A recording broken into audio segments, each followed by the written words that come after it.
തുരുത്തിക്കാട്ടിലെ ഒരു വേശ്യ സാമർത്ഥ്യ നിയമമാണ് ഈ പറയുന്നത്.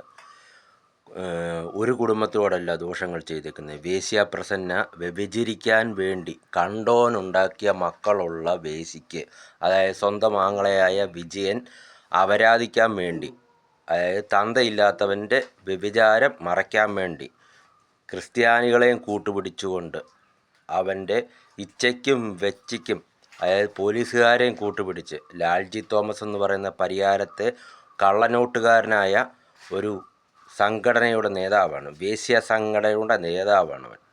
അവൻ്റെ ഇച്ഛയ്ക്ക് ഒരുങ്ങിക്കൊടുക്കാത്തതിന് പ്രസന്നെ കളിച്ച് കണ്ടോനുണ്ടാക്കിയ മക്കളുള്ള പ്രസന്നെ, അതായത് ക്രിസ്ത്യാനികളെ കൂട്ടുപിടിച്ചുകൊണ്ട് നിയമം ഉണ്ടാക്കി കൊടുത്തേക്കാണ് കീഴ്വായ്പുര പോലീസുകാർ. ഇവർക്കെതിരെ FIR ഇടാൻ പേടിയാണ് പോലീസുകാർക്ക്. അല്ലെങ്കിൽ അവർ കിടന്ന കാര്യങ്ങൾ വിളിച്ചു പറയും.